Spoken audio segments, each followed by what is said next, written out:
Suatu hari Rasulullah SAW diceritakan ketika berada di Mekah, beliau terbangun dari tidurnya. Beliau terbangun dari tidurnya dengan muka beliau, wajah beliau merah, mata beliau merah. Beliau bangun dan beliau berkata dengan sangat jelas, terdengar oleh siapapun yang hadir di sana, Allahumma hal balagtu, Allahumma hal balagtu, Allahumma hal balagtu. Ya Allah, bukankah telah aku sampaikan ya Allah? Ya Allah, bukankah telah aku sampaikan ya Allah? Ya Allah, bukankah telah aku sampaikan ya Allah? Itu kata beliau. Maka Umar bin Khattab buru-buru berdiri menghampiri beliau sambil mengelus punggung beliau dan mengatakan, "Na'am ya Rasulullah, qad balagta risalat Allah." Betul ya Rasulullah, Anda telah menyampaikan risalah Allah. Maka kemudian Rasulullah SAW bersabda, "La yazharnal Islam hatta yurudal kufra ila mawatiri." Sungguh Islam akan zahir sehingga kekafiran akan terseret kembali ke tempat asal mereka. Ya, sebelum hari kiamat Islam akan tegak, kata Rasulullah, dan kekafiran apapun ideologi mereka, kapitalisme, komunisme, sosialisme, Hinduisme, Zionisme, mereka akan kembali ke tempat asalnya, takluk di dalam bawah kekuasaan kaum muslimin. Wal yahudunal biaru bil Islam, dan sungguh lautan akan ditundukkan pula oleh kaum muslimin oleh Islam. Artinya Islam akan tersebar ketika daratan penuh dengan Islam, lautan pun akan dihidupkan oleh Islam. Nah, itu kata Rasulullah SAW. Nah, dalam hadis yang lain Rasulullah menjelaskan bahwa kiamat tidak akan terjadi sehingga cahaya Islam akan melingkupi semua permukaan dunia. Tidak ada satu rumah pun yang pintunya tidak dimasuki Islam, baik di kota ataupun di kampung, kecuali Islam akan masuk ke dalamnya. Pertanyaannya, kapan itu terjadi? Itu terjadi adalah ketika Islam zahir kembali di muka bumi. Dan itu akan terjadi setelah umat Islam melalui berbagai macam fitnah dan petaka yang dahsyat. Fitnah dan petaka yang dahsyat itulah yang disebut dengan Al-Malhamatul Kubra, Perang Dunia Ketiga. Jadi Rasulullah menyebutkan memang kita akan mengalami fitnah yang dahsyat dan itu akan berakhir dengan Perang Dunia Ketiga. Perang Dunia ini ketiga ini terjadi, ya, di mana ada beberapa faktor pendukungnya. Faktor pendukung pertama itu adalah konflik antara umat Islam dengan Syiah. Syiah yang menjadi instrumen Yahudi untuk menguasai Timur Tengah ini telah menebar petaka bermula dari Irak, kemudian Suriah, kembali lagi ke Irak. Kita mengetahui bagaimana petaka Syiah yang begitu kejam telah membuat 8.000 kaum muslimin di tahun 2013 meregang nyawa di Irak. Kekejaman Syiah di Irak, orang yang bernama Umar, Abu Bakar, Utsman itu dibunuh, yang namanya Aisyah diperkosa lalu dicincang. Ada yang dibakar hidup-hidup karena namanya Muhammad. Begitu kebencian Syiah Irak kepada kaum muslimin di sana. Ya, hal ini kemudian memicu adanya kelemahan dari kekuasaan penguasa Irak saat itu, Saddam Hussein. Ya, maka saat itu Amerika dengan bantuan Iran berhasil memukul kekuatan Saddam Hussein hingga pada akhirnya Saddam Hussein pun digulingkan.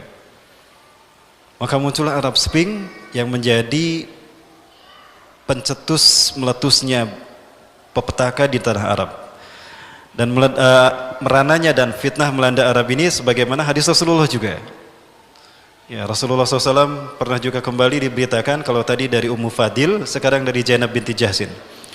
Rasulullah terbangun dari tidurnya. Istaiqadha Rasulullah SAW min naumih. Rasulullah terbangun dari tidurnya.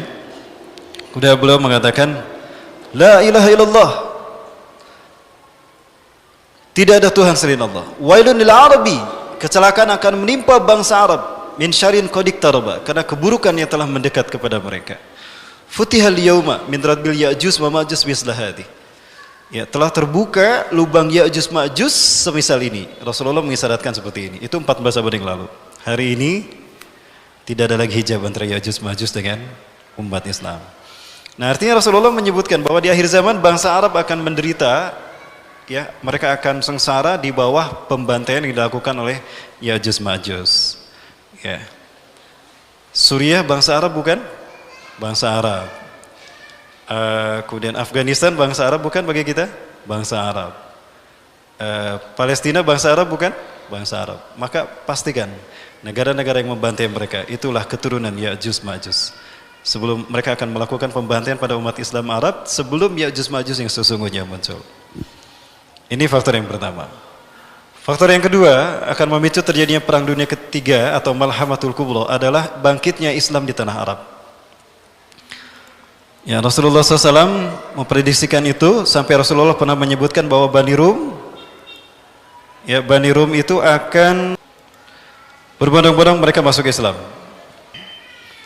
Pada tahun 2005, tepatnya di tanggal 5 Februari 2005, 15 negara mengirimkan badan intelijen mereka ke Langley ke markas CIA di Langley, Amerika Serikat.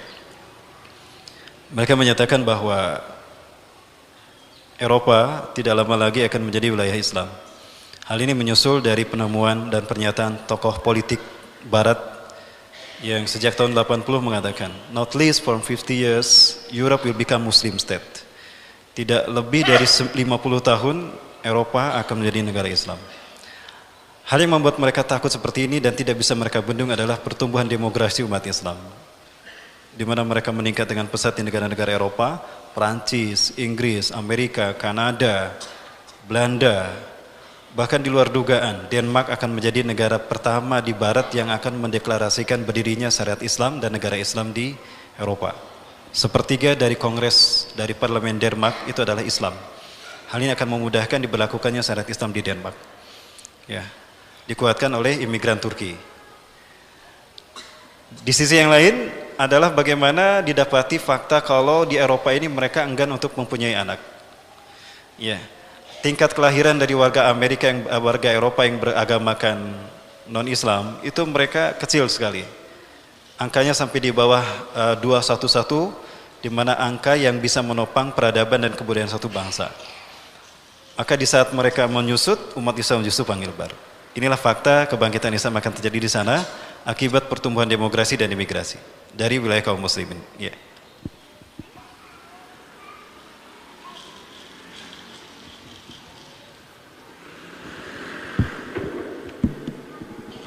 Dunia sedang berubah.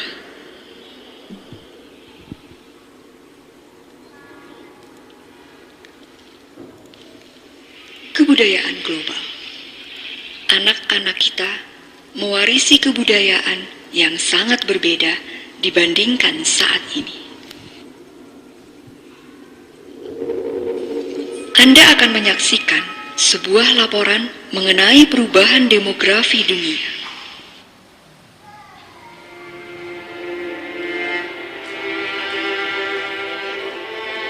Berdasarkan penelitian, untuk menjaga sebuah kebudayaan lebih dari 25 tahun, maka harus ada angka kelahiran 2,11 anak per keluarga.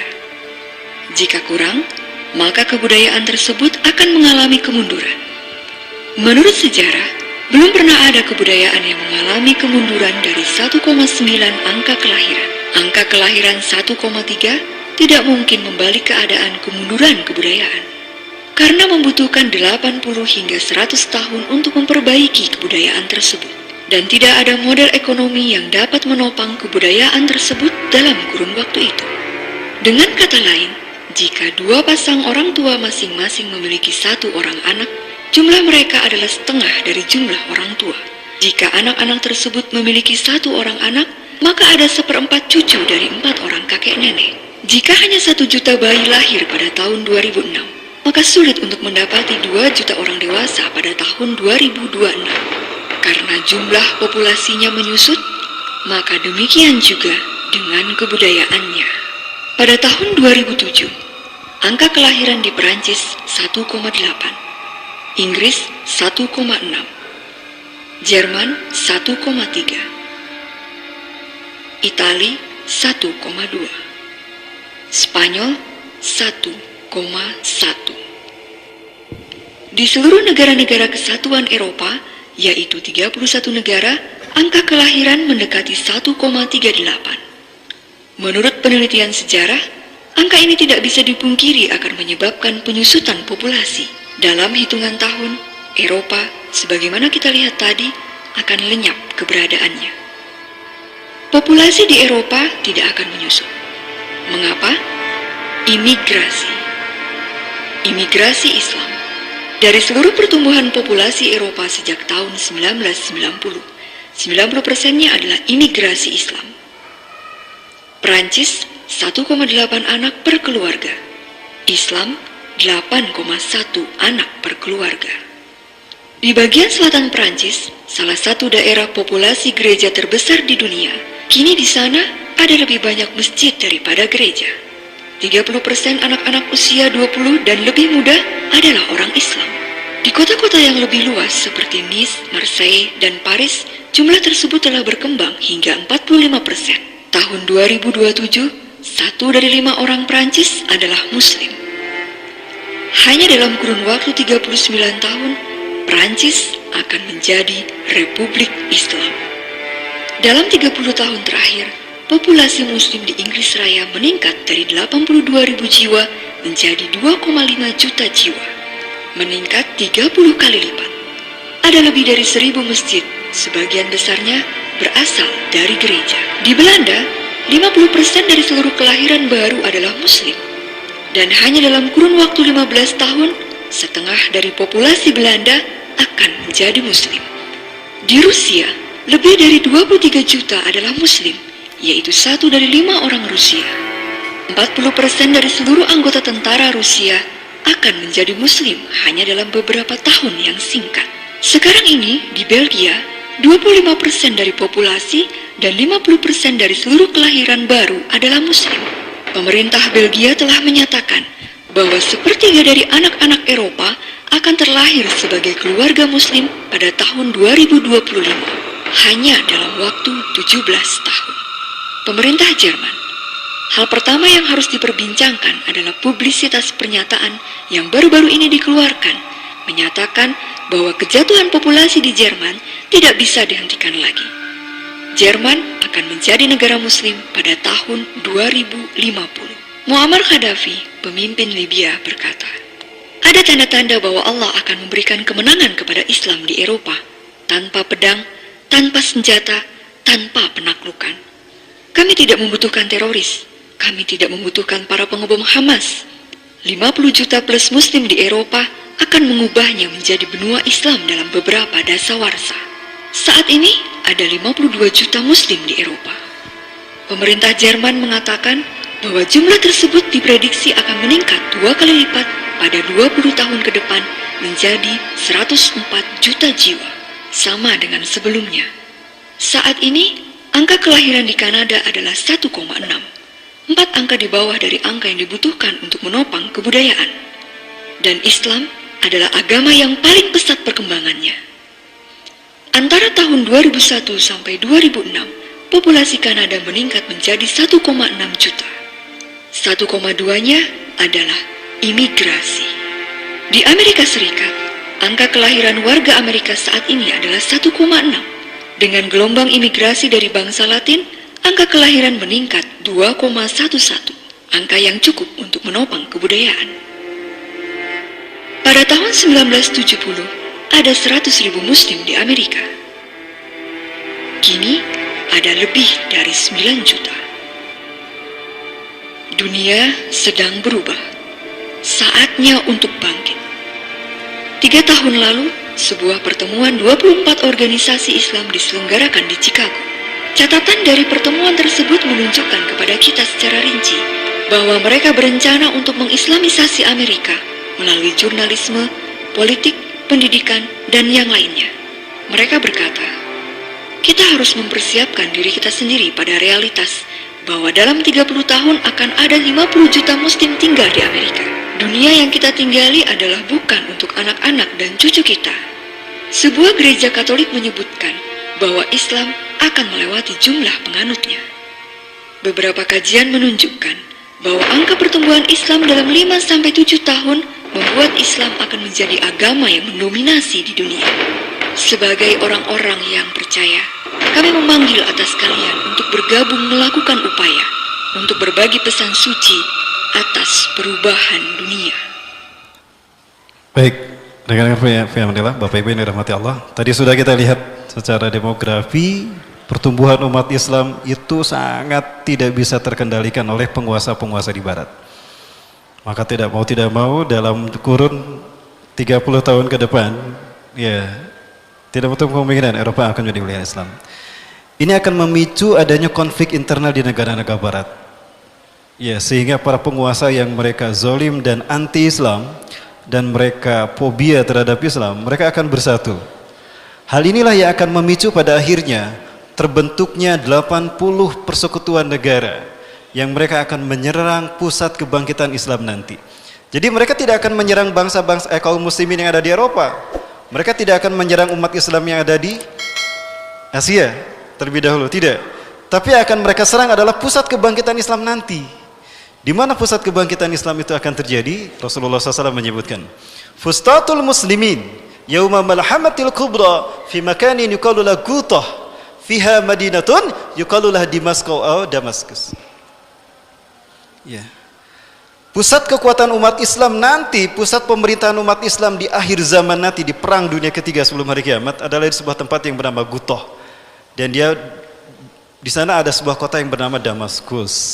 Ya. Nah, artinya apa? Jika Islam nanti disebutkan Rasulullah akan bangkit di sana, maka yang mereka serang adalah pusat kebangkitan Islam itu. Dengan tujuan menghentikan laju kebangkitan Islam. Inilah alasan makanya Suriah dikuasai oleh mereka. Kembali yang digunakan oleh Barat untuk menghancurkan Suriah bukan mereka melakukan invasi langsung, tapi Syiah yang mereka manfaatkan. Tadi saya sampaikan, faktor yang pertama yang memicu terjadinya konflik di dunia Timur Tengah, yang akan memicu terjadinya perang dunia adalah kezaliman orang-orang Syiah kepada Muslim di Irak, kemudian menyebar ke Suriah. Sadarkah kita Bapak sekalian, jika ini terjadi, ini merupakan pertanda dari telah dekatnya perang dunia itu, bahkan kita sudah memasukinya. Ya, Rasulullah menyebutkan ciri perang dunia itu akan terjadi, malhamatul kubra itu terjadi adalah la taqumu sa'atu hatta yatahawwalu syiraru ahli Syam ila al-Iraq wa hiyaru ahli al-Iraq ila Syam.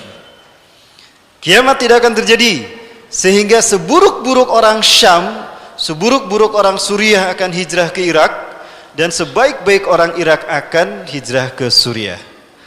Konflik yang terjadi di Suriah akan menyedot orang-orang terbaik dari luar Suriah berkumpul di sana. Dan dia sekaligus akan melempar, akan mengusir orang-orang buruk yang ada di Suriah.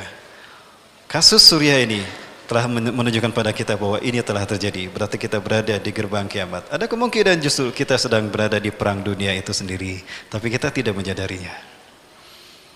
Ya, jadi faktor yang pertama tadi adalah meningkatnya konflik Muslim Syiah, bukan Sunni Syiah ya, karena kalau Sunni Syiah berarti Syiah bagian dari Islam. Ingat, Syiah bukan Islam Bapak Ibu, tapi Syiah itu kafir, syirik. Perlu saya sampaikan buktinya? Ya, gini saja Bapak Ibu. Bagaimana Syiah bisa dikatakan Islam? Satu, Tuhan mereka beda dengan kita. Ayatul Syaitan Al-Gharawi, ya, saya tidak mau menyebutnya Ayatullah. Ya, Ayatul Syaitan Al-Gharawi, petinggi Syiah di Iran, mengatakan, Inna ilahana ilahu ladzi anzala kitabahu ila Ali bin Abi Thalib. Sesungguhnya Tuhan kita adalah Tuhan yang menurunkan wahyunya kepada Ali bin Abi Thalib. Wa ilahu ladzi anzala kitabahu ila Muhammad bin Abdullah laisa ilahuna. Dan Tuhan yang menurunkan wahyunya kepada Muhammad bin Abdullah bukan Tuhan kita. Kata siapa itu? Al-Gharawi, pimpinan spiritualitas Iran. Yang kedua, kitab suci kita dengan mereka berbeda. Khomeini mengatakan bahwa tidak satu huruf pun dari kitab suci Al-Quran yang sama dengan kitab suci Al-Quran yang versi mereka. Artinya kitab suci kita dengan mereka juga beda.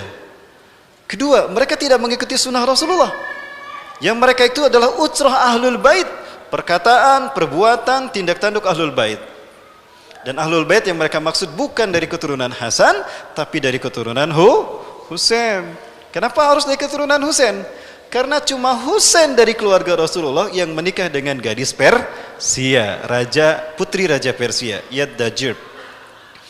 Ketika Umar bin Khattab menguasai Persia, raja Persia saat itu tewas dalam perang ini, yang bernama Yad-Dajjir. Dia punya 3 anak.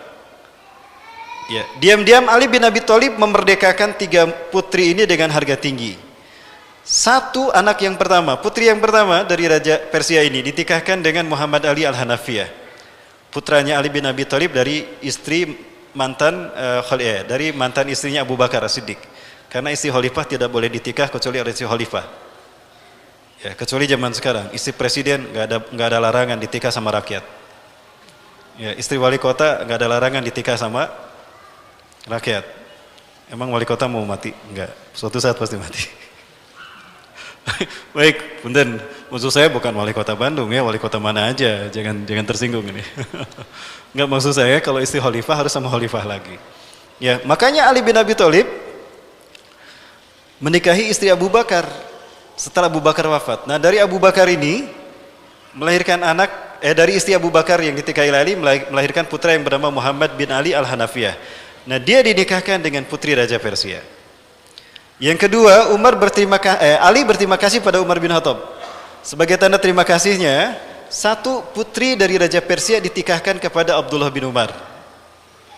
Dan yang ketiga, yang terakhir dari putri Raja Persia ditikahkan kepada Husain. Maka dari tiga orang ini, Ahlul Bait Rasulullah adalah Husain yang menikah dengan gadis Persia. Ya, jadi Ahlul Bait Persisiyah beda dengan kita. Kalau Ahlul Bait Persisiyah adalah dari Husain, kalau Ahlul Bait Persi kita adalah dari Hasan bin Ali bin Abi Thalib. Baik.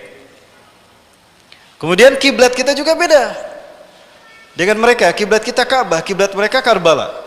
Salat kita dengan mereka beda. Salat mereka 3 waktu. Salatul qasirah, salatul wusta, salatul tawilah. Cuma 3 waktu mereka. Karena dalilnya cuma dari Quran, tidak dari hadis. Kan hadisnya palsu kata mereka. Dan tidak ada perintah salat di dalam hadis usrah Ahlul Bait. Ya, jadi kembali ke Quran. Gening Quran seru aja ngurang. Kan dalil salat 3 waktu di dalam Quran. Ya, menjadi 5 waktu karena ada di dalam hadis. Itu ciri mereka belum punya Quran yang sesungguhnya. Masih merujuk kepada Quran kita. Kemudian lagi Bapak Ibu yang dirahmati Allah, ibadah haji kita dengan mereka pun beda. Jadi bagaimana mereka mau dikatakan Islam? Sekali lagi, Syiah bukan Islam. Apa perlu saya buktikan lagi? Baik, saya tunjukkan bukti yang lain. Ini waktunya cukup? Cukup sampai azan? Baik, ini ada ceramahnya Benyamin Netanyahu di Knesset. Kang bisa disorotkan ke sini? גברתי יושבת-ראש, אדוני ראש הממשלה, חברי הממשלה, חברי הכנסת. Ini terjadi tahun antara 2012-2013 dan ini subtitlenya dalam bahasa Arab. Saya mempertanyakan ini kepada Syekh Ali dari Qatar, ya, tanda petik nanti Qatar kita bahas. Syekh Ali dari Qatar, beliau mengatakan subtitlenya benar sesuai dengan bahasa Israel. As-Sayyidu Raisu Tahya, pimpinan Knesset yang saya hormati. Ini pimpinan Knesset. Ini si Filipni, Menlu Israel, dan ini Ehud Olmert, mantan PN Israel sebelum Benyamin Netanyahu untuk periode yang ketiga. חיילי צה"ל שאיתנו, אנחנו עוברים ימים קשים. Ad-Da'u Majlis Tahiyah, anggota majelis, para anggota parlemen yang saya hormati. של שכול ויגון, של סבל והקרבה, של הרס וחורבן. Ya, tadi yang terlewat, maaf. Wadi aku luli Syiah Ramadan Karim. Harapanku aku ingin mengatakan kepada orang-orang Syiah, wilujeng ibadah Ramadan. Selamat menunaikan ibadah Ramadan. Maunya sih kayak gitu kata dia. של הרס וחורבן. Basun adri annakum ma tasumun, walaupun sebetulnya saya tahu kalian tidak saum. Ya. Ini kata siapa? Benyamin Netanyahu. Dia jujur. Orang Syiah itu enggak saum. Ya, kalaupun mereka ada puasa mereka bukanya pada Isya, tidak pada Maghrib. Sok tingalikeun. Anu dicugari Syiah tingalikeun pencerong manehna bukana jam sabaraha. Tokoh Syiah Bandung pernah diundang ceramah tentang keutamaan saum Ramadan di sebuah kampus ternama di Bandung. Dia datang dengan 2 tamu dari Iran pakai kaos oblong warna putih, di sini ada lambang Playboy. 2 orang Iran tadi ngerokok.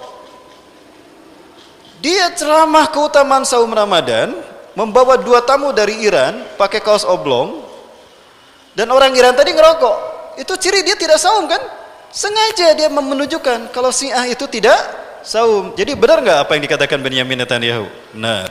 Jadi wajar kalau dia mengatakan, "Wadi aku li syahr Ramadan Karim." Inginnya aku mengatakan pada orang Syiah, wilujeng ibadah Ramadan. Basun adri annakum matasumun, walaupun saya tahu kalian tidak pada saum. Ya, jujur dia. אבל גם ימים של רוח גדולה שמפעמת בלב העם ומאחדת אותו.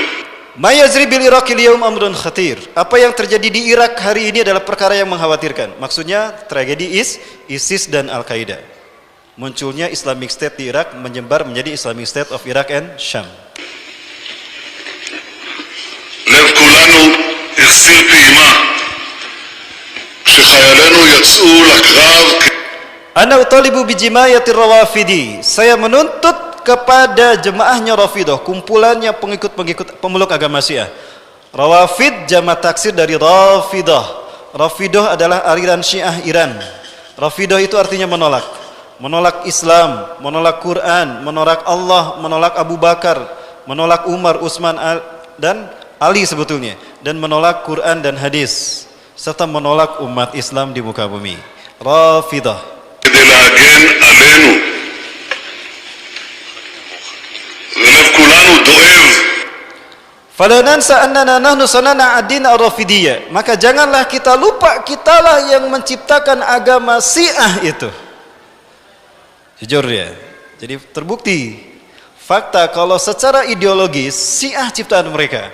Dengan tokoh pertama mereka adalah Abdullah bin Saba, Yahudi Yaman, yang menciptakan sekte Syiah pertama kali di masa kepemimpinan Ali bin Abi Thalib. Sekte Syiah Sabaiyah. על שבר משפחות החיילים שנפלו והאזרחים שנפלו בערים. Wahum yang yakhdumunana mundu ta'sis, dan mereka harus melayani kita. Wajib mereka melayani kita Israel sejak mereka kita gagas. Maksudnya secara politis Syiah pun ciptaan mereka.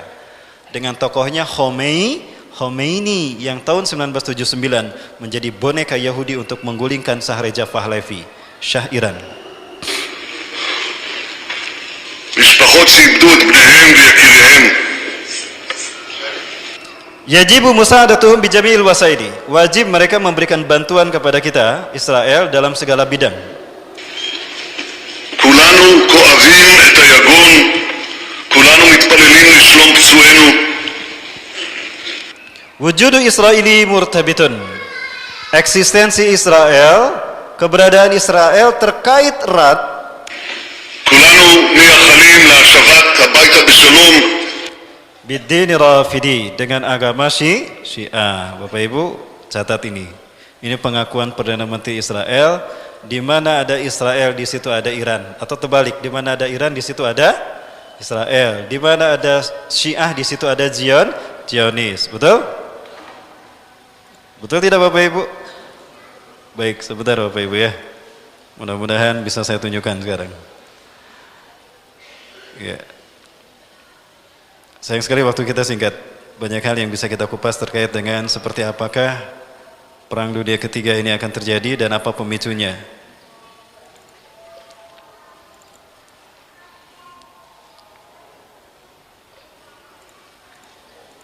Sekali lagi, tadi Rasulullah SAW menyatakan, Rasulullah SAW, kok jadi ke Rasulullah? Siapa tadi?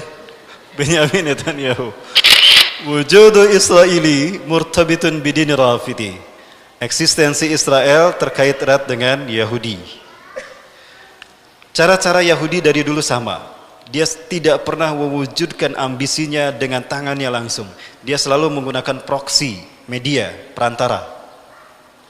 Proksi mereka adalah Iran dan Rusia. Kita lihat.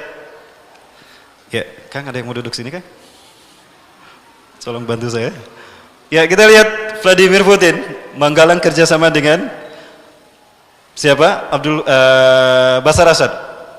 Bashar Assad tidak akan berani melakukan pembantaian rakyatnya sendiri, melainkan atas dukungan Iran dan Rusia. Fakta terjadi kan? Bagaimana rakyat Suriah dibantai bersama-sama oleh rezim Bashar Assad dengan Rusia. Klik kan? Kemudian Vladimir Putin juga mencari dukungan kepada Mesir. Vladimir Putin mengucapkan selamat atas kesuksesan Abdul Fattah As-Sisi, seorang Syiah menggulingkan Ikhwanul Muslimin dengan menggulingkan Muhammad Mursi. Abdul Fattah As-Sisi, dia adalah seorang Syiah Zaidiyah yang kemudian berganti menjadi Syiah Rafidah. Kemudian dia pun tidak pernah melupakan jasa-jasa Israel dalam membantu Rusia mengalahkan kekuatan-kekuatan di Timur Tengah. Klik lagi. Dan pada akhirnya, klik lagi, Rusia menyampaikan tugas kepada partner mereka, Iran, di mana Iran juga merupakan kepanjang tangan dari Israel. Siapa mereka? Mereka inilah keturunan Ya'juj Ma'juj yang kata Rasulullah akan menimbulkan petaka bagi bangsa Arab. Saya yakin yang dimaksudkan Rasulullah SAW ketika bangun dari tidurnya dan mengatakan wailun lil arabi min syarrin qad iqtaraba, kecelakaan akan menimpa bangsa Arab karena keburukan yang telah mendekat kepada mereka. Futihal yauma min radbil Ya'juj wa Ma'juj mislahati, telah terbuka lubang Ya'juj Ma'juj seperti ini. Pembukaan bagi petaka Ya'juj Ma'juj menimpa Arab dibuka oleh mereka-mereka inilah. Dan untuk mewujudkan ini di wilayah Asia, maka Iran melakukan kerjasama dengan pemimpin tertinggi di negara Asia, salah satu negara terkuat Asia. Siapa dia? Klik. Ini dia. Ya, Iran bersama-sama dengan rezim di tanah air ini akan membangun peradaban dunia. Jangan salah Bapak sekalian, inilah langkah-langkah menuju perang dunia ketiga. Inilah langkah-langkah the New World Order. Maka pemicu terjadinya perang dunia ketiga adalah tekanan dari rezim yang zalim kepada kepada rakyat yang mayoritas muslim, kepada umat Islam. Hal ini memicu munculnya resistensi dari rakyat yang beragama Islam menentang mereka. Di saat itu rakyat sadar kalau virus demokrasi ternyata adalah virus yang membahayakan bagi umat Islam, dan dia telah ditunggangi oleh rezim untuk semena-mena menekan dan membantai rakyatnya sendiri. Ini akan menjadi faktor terakhir yang memicu perang dunia ketiga. Bapak Ibu, berikutnya Qatar. Ini waktu kita singkat ya Bapak Ibu. Jam 5:30 ini ya. Masih ada waktu panitia? Sampai jam berapa? Oh selesai. Ya selesai Bapak Ibu sekalian. Baik, lain waktu kita sambung lagi Bapak Ibu ya. Lain waktu kita sambung lagi. Khusus untuk Qatar. Bapak Ibu, dulu Suriah. Sebelumnya saya bahas kenapa Suriah dikuasai secara cepat. Yang dikedepankan bisa siapa saja. Isunya bisa terorisme. Isunya bisa ada fraksi-fraksi jihad di sana. Tapi sebetulnya intinya Suriah dihancurkan karena mereka yakin Nabi Isa tidak lama lagi akan turun di Aleppo. Ingat Rasulullah bersabda, "Taqarrabaz zamanu linuzuli Isa bin Maryam fiikum." Sungguh telah dekat turunnya Isa bin Maryam di tengah-tengah kalian. Ya Kang, nuhun Kang. Enggak apa-apa duduk situ juga Kang. Ya, telah dekat waktu turunnya Isa bin Maryam di tengah-tengah kalian. Hakaman adlan, sebagai hakim yang adil. Fayaksirus soliba, beliau akan menghancurkan salib. Wayaktulul hingzira, beliau akan membunuh babi. Wayadaul jizyah, beliau akan menghapuskan pajak. Alhamdulillah, kabar gembira. Kalau amnesti pajak, kabar gembira bagi para pengusaha, bagi para konglomerat. Tapi ini kabar gembira bagi kita. Nabi Isa akan menghapuskan pajak, kata Rasulullah. Kita nggak usah bayar pajak nanti. BPKB motor mobil kita nggak usah dibayar. Gratis nanti. Kapan? Kalau Nabi Isa turun. Maka berdoa Nabi Isa cepat turun ya. Wa yafidul mal hatta la yaqbalu ahadun. Harta akan melimpah ruas sehingga tidak ada seorang pun yang menerimanya. Kita akan kaya raya. Jadi kalau saat ini prihatin, balang saksing sabar, kemah benghar, iraha nunggu Nabi Isa turun. Ya. Wayang zilu alal manaratil baida, beliau akan turun di masjid bermenara putih. Di mana itu? Syarqiyah Damaskus, di Damaskus Timur. Di manakah Damaskus Timur? Aleppo. Jadi satu-satunya alasan yang logis bagi saya, kenapa Aleppo dibantai begitu saja? Karena mereka yakin kalau Nabi Isa waktu turunnya segera tiba untuk turun di Aleppo. Saat itu umat Islam akan dipimpin oleh Imam Mahdi. Mereka cari kemana nih larinya Imam Mahdi. Oh, ternyata Imam Mahdi larinya ke Qatar. Kenapa harus Qatar? Satu, Qatar dari dulu terkenal sebagai negara yang rajin memberikan bantuan kepada negara-negara yang terzolimi. Hamas, Afghanistan, Al-Qaeda, perjuangan Al-Qaeda di Somalia itu tidak terlepas dari kontribusi Qatar dalam memberikan bantuan dana. Qatar juga memberikan pintu terbuka lebar, membuka pintu lebar-lebar bagi para pejuang yang mereka tertekan di negaranya untuk tinggal dengan aman di Qatar. Pejuang-pejuang Ikhwanul Muslimin, pejuang-pejuang Mujahidin Hamas Izzuddin Al-Qassam, tidak sedikit mereka yang tinggal di Qatar. Yusuf Qaradawi, Syekh Yusuf Al-Qaradawi, beliau justru membuka kantornya Al-Quds Institution itu di Qatar. Lupakah kita? Rasulullah SAW pernah menyebutkan kalau Imam Mahdi keturunan dari Hasan ini, klannya tinggal di Qatar. Raja Qatar sebetulnya adalah keturunan Bani Tamim. Dalam salah satu hadis Rasulullah bahwa Imam Mahdi, Rasul sebutkan sebagai pemuda dari Bani Tamim. Klan Tamim yang terkuat ada di Qatar. Jadi isu Qatar diserang sebetulnya bukan hanya karena membantu mujahidin, bukan. Tetapi mereka yakin Imam Mahdi ini dari keturunan Bani Tamim, klan Bani Tamim terkuat ada di Qatar. Samemeh Imam Mahdi hijrah ke Madinah, yuk orang habisnya saja di kampung halamannya. Di mana? Qatar. Jadi ini petunjuk bagi kita, kalau Imam Mahdi telah ada dan mereka tahu lebih dulu ketimbang kita. Bapak Ibu yang dirahmati Allah. Maka berikutnya, tidak menutup kemungkinan Qatar ini akan diserang dan ini akan memicu terjadinya perang Arab. Rasulullah menyebutkan Arab saat itu akan bersekutu dengan Bani Rum untuk memerangi musuh di belakang kalian. Bapak Ibu yang dirahmati Allah, lupakah kita kalau Rasulullah bersabda, kalian hai kaum muslimin di bawah pimpinan Imam Mahdi akan memerangi semenanjung Arabia dan kalian akan menang. Hari ini terbuka lebar. Konflik Qatar akan memicu terjadinya perang dengan semenanjung Arabia dan umat Islam akan menang. Artinya Imam Mahdi tidak lama lagi akan muncul. Allah membukakan di semenanjung Arabia untuk kalian. Kemudian kalian akan memerangi Persia, maka kalian akan menang. Allah membukakan Persia untuk kalian. Kemudian kalian akan memenangi Bani Rum dan Bani Rum akan kalah. Allah memberikan kemenangan atas kalian. Kemudian kalian akan berperang bersama Dajjal. Bapak Ibu, Dajjal tidak akan keluar melainkan apabila Suriah sudah hancur luar biasa. Hari ini Suriah sudah hancur atau masih utuh? Sudah hancur. Berarti ini petaka, pertanda bahwa Dajjal akan segera muncul di zaman kita. Kapan itu muncul Bapak Ibu sekalian? Ciri kalau Dajjal sudah muncul di tengah-tengah kita, apabila kita mendengar satu, Madinah gempa 3 kali. Sudah mendengar belum Madinah gempa 3 kali? Belum, ya. Kang, mau nikah kapan Kang? Cepat Kang, masih nggak keburu. Yang kedua, ciri kalau Dajjal ada di tengah-tengah kita, Raja Suriah akan mengirimkan pasukan untuk membunuh Imam Mahdi. Maka Allah tenggelamkan mereka antara Mekah dan Madinah. Jika kita mendengar nanti ada pasukan yang dikirim dari Suriah, ditenggelamkan Allah di Baido antara Mekah dan Madinah, itu pertanda kalau Imam Mahdi telah ada dan Dajjal ada di Madinah, Imam Mahdi ada di Mekah. Ada kemungkinan Imam Mahdi ini dia mengungsi dari Qatar ke Madinah. Sekarang Qatar bergejolak. Ada kemungkinan dia pindah ke Madinah kan? Imam Mahdi tadi. Bapak Ibu sekalian, tidak betul kemungkinan. Ini sekali luar biasa. Inilah titik-titik terciptanya perang dunia ketiga.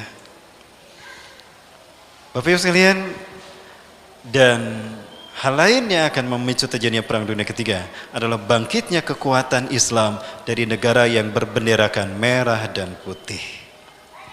Itu juga, kekuatan merah putih ini akan menjedot kekuatan perang dunia. Jangan salah, tidak akan sedikit nanti mereka yang datang ke Indonesia apabila Indonesia chaos.